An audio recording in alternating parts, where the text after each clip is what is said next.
हे developers, ये video specially आप लोगों के लिए है।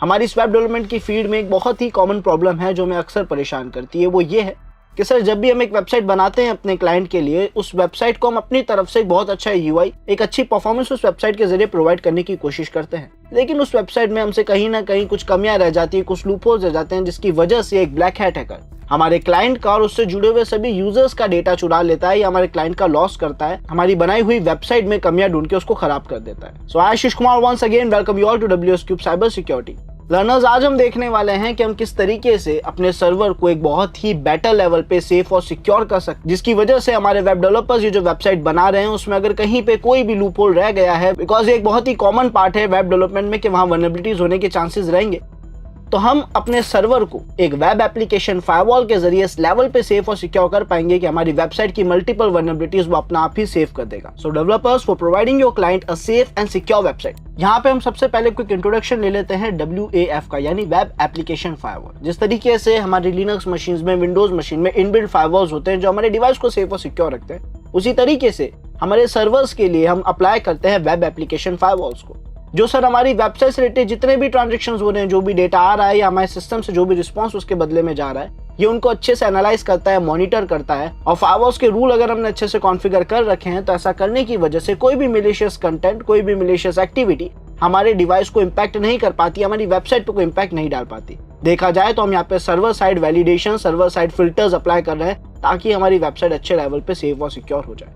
अब स्टूडेंट्स, हम यहाँ पे यूज लेने वाले हैं OAPS का web application firewall, open web application security project, OWASP का फुल फॉर्म जो है सर, ये एक ऐसा प्रोजेक्ट है जो कंप्लीट मार्केट को एनालाइज करती है, अपने टॉप 10 रूल्स डिफाइन करती है, यानी मार्केट में कुछ बड़ी वल्नरेबिलिटीज जो चल रही होती है उनके बारे में हमें बताती है और उससे सेफ रहना भी हमें सिखाती है। और इन्हीं के बनाए हुए वेब एप्लीकेशन फायरवॉल के जरिए हम अपनी वेबसाइट को बहुत अच्छे लेवल पे सेफ और सिक्योर कर पाएंगे। सो लर्नर्स, आई होप आप लोग इस वीडियो को एंजॉय कर रहे होंगे।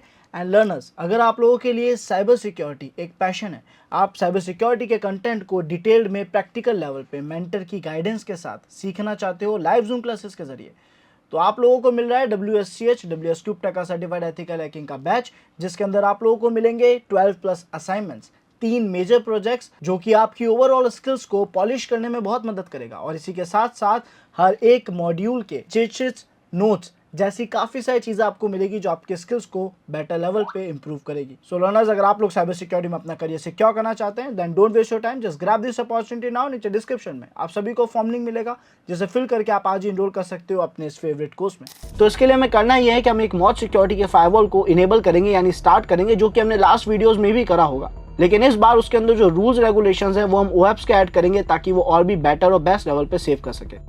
तो सबसे पहला काम हमें करना है, रूट परमिशन हम प्रोवाइड कर देते हैं यहाँ पे। तो sudo su कमांड हमने रन कर दिया एंड अब हम पहला कमांड लिखेंगे apt install lib apache 2 mod security 2 और हम एंटर प्रेस करेंगे। अगर टूल पहले से इंस्टॉल होगा तो हमें अपडेट कर देगा और अगर नहीं होगा तो इसका इंस्टॉलेशन यहाँ पे स्टार्ट हो चुका है। अब सर, बिकॉज आपका मॉड सिक्योरिटी का टूल यहाँ पे इंस्टॉल हो चुका है, लेकिन आपको इसके रूल्स रेगुलेशन यूज नहीं लेने हैं। और इन केस अगर आप लोगों के सामने ऐसा कोई भी एरर आता है, यानी आपका APT अगर अच्छे से वर्क नहीं कर रहा है, तो उस एरर को रिजॉल्व करने के लिए एक बार APT अपडेट कमांड जरूर रन कर लेना। सो स्टूडेंट्स, यहाँ पे हमारा इंस्टॉलेशन कंप्लीट हो चुका है। अब हमें OAPS के CSR रूल्स चाहिए है, जो कि हम मॉड सिक्योरिटी के साथ ऐड करेंगे, उसके साथ अटैच करेंगे। तो यहाँ पे हम अपने ब्राउजर पे चलते हैं और वहाँ पे लिखेंगे OAPS मॉड सिक्योरिटी रूल्स। सो यहाँ अगर आप देखें तो हमारे पास जो सबसे पहला URL आया है वो OAPS का ही आया है, उसके CRS रूल्स का, कोर रूल सेट का, है ना। तो हम इस पर क्लिक करेंगे और यहाँ पे अब हम स्क्रॉल डाउन करके चलेंगे इसकी प्रोजेक्ट फाइल्स पे, जो कि गिटहब पे होगी। तो यहाँ हम चेक कर लेते हैं, ये रहे इसकी गिटहब रिपोजिटरी के कोड्स। परफेक्ट। तो सर, ये रहा आपके कोर्स सेट रूल्स का कंप्लीट डायरेक्टरी। इसमें हमें कुछ फोल्डर्स की जरूरत है, जैसे हम रूल्स नाम के फोल्डर की हमें रिक्वायरमेंट है।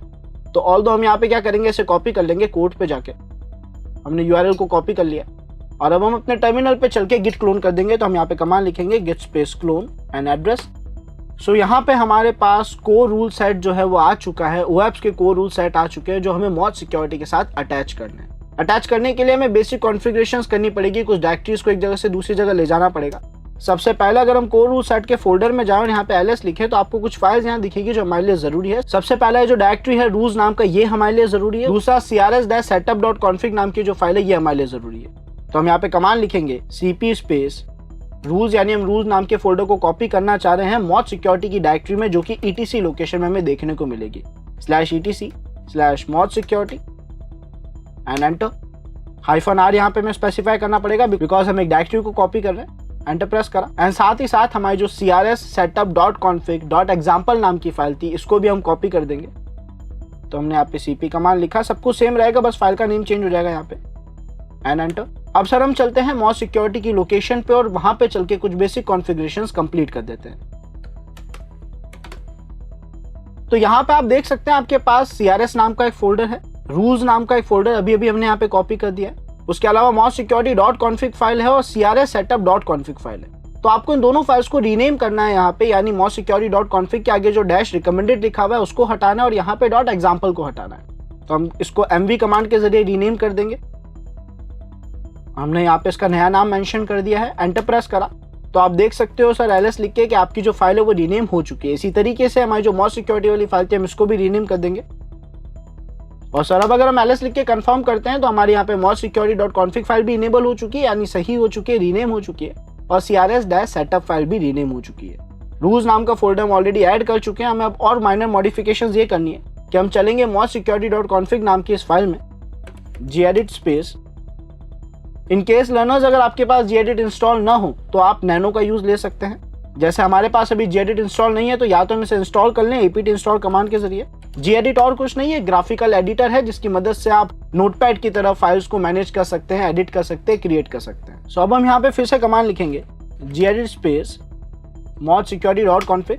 और सर जब आप इस फाइल को पहली बार ओपन करेंगे तो इस फाइल में हमें कुछ खास मॉडिफिकेशंस नहीं करने हैं। जो इसकी लाइन नंबर 7 है वहां पे लिखा हुआ है sec रूल इंजन और उसके अंदर लिखा हुआ है डिटेक्शन ओनली। आपको बस यहाँ पे माइनर सा मॉडिफिकेशन करना है जो कि डिटेक्शन ओनली को हटा के यहाँ पे कैपिटल O स्मॉल n यानी ऑन लिखना है, जिसका मतलब बाय डिफॉल्ट ही हमारी मॉज सिक्योरिटी के जो रूल्स हैं वो एक्टिवेट हो जाए। ये अलग बात है कि सर मॉज सिक्योरिटी के रूल्स में हमने OAuth के जो रूल सेट था वो ऐड कर दिया है ताकि वो अप्लाई हो यहाँ पे, बट ये हमें यहाँ पे एक माइनर सा मॉडिफिकेशन करना है जिसे हम यहाँ पे सेव कर देंगे और अब फाइल को क्लोज कर देंगे। तो सर बेसिक सेटअप कॉन्फ़िगरेशन तो हो चुकी है। एक बार हम वेरिफिकेशन के लिए हमारी जो crs-setup.config फाइल थी उसको भी चेक कर लेते हैं। तो हम यहाँ पे कमांड लिखेंगे gedit स्पेस crs-setup.config और यहाँ पे आई थिंक बाय डिफॉल्ट जो भी इन्फॉर्मेशन लिखी हुई है वो सही है, हमें यहाँ पे कोई मॉडिफिकेशन करने की जरूरत नहीं है। सारे रूल्स जो रिक्वायर्ड है वो ऑटोमेटिकली इनेबल है या फिर कमेंटेड है। हम इसे बंद कर देंगे फिलहाल। और अब हम चलेंगे हमारे Apache 2 के पास, बिकॉज हमें पता है हमारी वेब सर्विसेज को स्टार्ट करने में Apache 2 नाम की सर्विस ये टूल ही हमारे काम आता है, जिसके लिए हम कमांड लिखते हैं सर्विस Apache 2 स्टार्ट, जो हमारी पोर्ट 80 को 443 को ओपन करता है ताकि हम अपने वेब ट्रांजेक्शंस परफॉर्म कर सके। और हमारे जो फायरवॉल्स है यानी वेब एप्लीकेशन फायरवॉल्स हैं ये Apache के साथ ही मिलकर काम करेंगे। तो हम यहाँ पे लिखेंगे cd/etc/apache2 एंड एंटर प्रेस करेंगे और यहाँ पे उन लोकेशंस में जाएंगे जहाँ पे हम सिक्योरिटी से रिलेटेड कॉन्फ़िगरेशन कर सकते हैं, जिसके लिए हम सबसे पहले जाएंगे मॉज इनेबल नाम के फोल्डर में। तो हमने यहाँ पे लिखा cd space mods enable, then ls option. यहाँ पे आपको security2.config नाम की एक फाइल मिलेगी। ये फोल्डर नहीं है, फाइल है, तो आप इसमें एडिटिंग करेंगे। तो हम यहाँ पे कमांड लिखेंगे gedit स्पेस security2.config और सर यहाँ पे इसकी कॉन्फ़िगरेशन फाइल ओपन हो चुकी है। हमें इसमें बहुत माइनर सा मॉडिफिकेशन करना है। सर अगर आप यहाँ पे देखें तो इसने OAuth के जो रूल्स ऐड कर रखे हैं उसकी लोकेशन डिफरेंट है, वो है user share Moj security CRS, जबकि हमने OAuth के जो रूल्स थे वो मॉज सिक्योरिटी के फोल्डर में ही रख दिए थे। तो हमें कुछ नहीं करना है सर। ये जो पहली लाइन थी यानी लाइन नंबर 9 हम इसे कॉपी करेंगे, एक और न्यू लाइन क्रिएट करेंगे, वहां पे डेटा पेस्ट करेंगे और माइनर सा डिफरेंस सर हम यहाँ पे ये करेंगे कि हम रूल्स नाम का फोल्डर ऐड कर देंगे जो कि हमने मॉज सिक्योरिटी में पेस्ट करा था। यानी हमने ओवरऑल जो लोकेशन लिख दी है वो ये है कि ETC के अंदर मॉज सिक्योरिटी नाम का फोल्डर है, वहां पे रूल्स नाम का फोल्डर है, उसके अंदर जितनी भी कॉन्फ़िगरेशन फाइल्स है उनको अप्लाई करा जाए जो कि हमारे OAuth की है। सो यहाँ पे सर आप OAuth के रूल्स तो दे चुके हैं, इसका मतलब लाइन नंबर 13 पे जो OAuth रूल्स को फॉलो कर रहा है या यूज ले रहा है उनकी रिक्वायरमेंट नहीं है, तो हम इसे कमेंट कर देंगे बिकॉज उस लोकेशन पे OAuth के रूल्स है ही नहीं। OAuth के सारे रूल्स हमने लाइन नंबर 10 में डिफाइन कर दिया है कि रूल्स नाम के फोल्डर में है जो ETC मॉज सिक्योरिटी की डायरेक्टरी में पड़ा है। अब हम इस फाइल को सेव करेंगे और क्लोज कर देंगे। ये हमें माइनर से मॉडिफिकेशंस परफॉर्म करने थे और ये चेक करने के लिए कि वर्क कर रहा है नहीं कर रहा है हम Apache सर्वर को रीस्टार्ट करेंगे। हम यहाँ पे कमांड लिखेंगे सर्विस Apache2 रीस्टार्ट। सर अगर ऐसा कमांड रन करने के बाद आपके पास किसी भी तरीके का एरर आता है तो इसका मतलब ये है कि आपकी कॉन्फ़िगरेशंस में आपने कहीं ना कहीं कोई गलती कर दी है, आपको उसे रिजॉल्व करना पड़ेगा तभी वो एरर रिजॉल्व होगा। और अगर नहीं आता है इसका मतलब आपके OAuth के रूल्स एक्टिवेट हो चुके हैं। अब इसे कंफर्म कैसे करा जाए, तो सर एक नॉर्मल सी वल्नरेबिलिटी को टेस्ट करके देख लेते हैं। हम इस बात से अच्छे से अवेयर हैं कि सर जब हम सर्विस Apache 2 को स्टार्ट करते हैं तो वो var www HTML के अंदर रखे हुए डेटा को वेब सर्विसेज के जरिए ऑनलाइन कर देता है या पोर्ट 80 पे ओपन कर देता है। तो हम यहाँ पे उस लोकेशन में जाएंगे और यहाँ मैं ls लिख के देख रहा हूँ कि index.html नाम की एक फाइल है जो कि अगर हम अपने वेब ब्राउजर पे जाके एक्सेस करने की कोशिश करें तो शायद हम डायरेक्टली एक्सेस कर पाएंगे। अगर हम यहाँ पे लिखे localhost:80 और एंटर प्रेस करें तो आप देख सकते हैं वेब पेज यहाँ एक्सेस हो रहा है। अब हम यहाँ पे एक छोटी सी वल्नरेबिलिटी क्रिएट कर देते हैं। मैं यहाँ पे एक फोल्डर क्रिएट करूंगा, मैंने लिखा mkdir एंड टेस्ट, और इस फोल्डर के अंदर हम जाके एक और फोल्डर क्रिएट कर देंगे mkdir स्पेस vuln। ऐसा करने की वजह से अगर मैं आपको यहाँ पे शो करूँ cd स्पेस डॉट डॉट करूँ तो सर यहाँ एक फोल्डर क्रिएट हो चुका है टेस्ट नाम। नॉर्मली वेबसाइट में बाय डिफॉल्ट या हमारे सर्वर्स में बाय डिफॉल्ट वल्नरेबिलिटी होती है इंडेक्स ऑफ। इसका मतलब सर अगर इस फोल्डर के अंदर रखा हुआ डेटा एक यूजर को नॉर्मली दिख जाता है, फाइल्स एंड फोल्डर्स दिख जाती है, तो वो एक सिक्योरिटी पॉइंट नहीं माना जाता, वो इन्फॉर्मेशन लीकेज में काउंट होता है, इंडेक्स ऑफ की वल्नरेबिलिटी में काउंट होता है। इसका मतलब सर अगर हम अपनी वेबसाइट पे जाएं और वहां पे एड्रेस के आगे एक लोकेशन लिख दें टेस्ट नाम के फोल्डर की और उसके अंदर रखे हुए फाइल फोल्डर्स अगर हमें क्लियर विजिबल होंगे तो वो एक वल्नरेबिलिटी, और अगर नहीं होंगे तो इसका मतलब हमारा सर्वर यहाँ पे सेफ और सिक्योर हो चुका है। तो उम्मीद है आप सभी को ये पार्ट समझ आ गया होगा। हमारे लास्ट वीडियो में भी हमने यही करा था, तब हमने वल्नरेबिलिटी पहले देख ली थी और उसके बाद इससे यहाँ पे वो वल्नरेबिलिटी तो सेफ हो ही चुकी है, लेकिन बिकॉज यहाँ पे OAuth के रूल्स ऐड है तो अब हम मल्टीपल वल्नरेबिलिटीज से सेफ हो चुके हैं। उम्मीद है लर्नर्स आप सभी को आज का वीडियो पसंद आया होगा। मिलते हैं नेक्स्ट वीडियो में। टिल देन अगर आपने लाइक शेयर और सब्सक्राइब नहीं करा है तो अभी कर लीजिए। एंड इसके अलावा अगर आप में से कोई भी ethical hacking, penetration testing and bug bounty hunting जैसे एडवांस कोर्सेज में एनरोल होना चाहते हैं तो नीचे डिस्क्रिप्शन में आपको फॉर्म लिंक मिलेगा जिसे आप फिल करके आज ही अपने फेवरेट कोर्स में एनरोल कर सकते हैं। Thanks for watching this video.